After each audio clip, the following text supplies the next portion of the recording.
మతేమన్నా పోయిందా, గతి తప్పిందా, తలకాయ ఏమన్నా తిరుగుతుందా? ఈ రెండు ప్రశ్నలు వస్తాయి రాజస్థాన్ లో ప్రధానమంత్రి గారి స్పీచ్ వినగానే.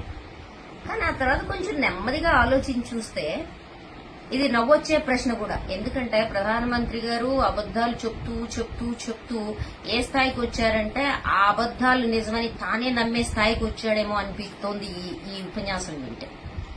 కాంగ్రెస్ పార్టీ వాళ్ళు మీ దృష్టిలో తెలివితక్కువ వాళ్లే కావచ్చు, కానీ ఏ పార్టీ అన్నా ఎలక్షన్ లో గెలవదలుచుకున్న పార్టీ దేశంలో 80% జనాభా దగ్గర ఉండే సంపద తీసుకుని 20% ఇద్దాము అని మేనిఫెస్టోలో రాసుకుంటారా?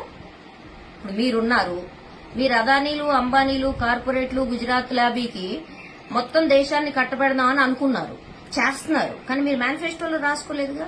అంటే మీకంటే తెలివి తక్కువ వాళ్ళు వీళ్ళని మీరు అనుకుంటున్నారా? మీరు చాలా తెలివిపరులని మీరు అనుకుంటున్నారా? అనుకుంటూ ఉండొచ్చు. కానీ మీ ఎదురు కూర్చున్న జనం ఉన్నారే, వాళ్ళకు కూడా మీరు చెప్పారు ఒకసారి, భగవాన్ నే దియా హే ఇస్కో ఇస్తమాల్ కరో అని. మీకు కూడా దేవుడు ఇచ్చాడు, కొంచెం అన్నా ఆలోచించండి. ఎదుటి వాళ్ళకు కూడా ఇచ్చాడు, వాళ్ళు కూడా ఆలోచిస్తారు ఈ దేశ ప్రజలు. అంటే ముస్లింస్ కి ఇచ్చేస్తారా డబ్బులు తీసుకుని? ఏం మాట్లాడుతున్నామో అంటే ఏదైనా మాట్లాడొచ్చా? ప్రధానమంత్రి పదవి ఉంటే ఏదైనా మాట్లాడొచ్చా? హాయ్ ఎవ్రీవన్, అందరికీ నమస్కారం. అందరికీ అన్నం పెట్టి విఆర్ న్యూస్కి సబ్స్క్రైబ్ చేయండి. అలాగే అందరు కూడా లైక్ చేయండి, షేర్ చేయండి. Thank you so much everyone.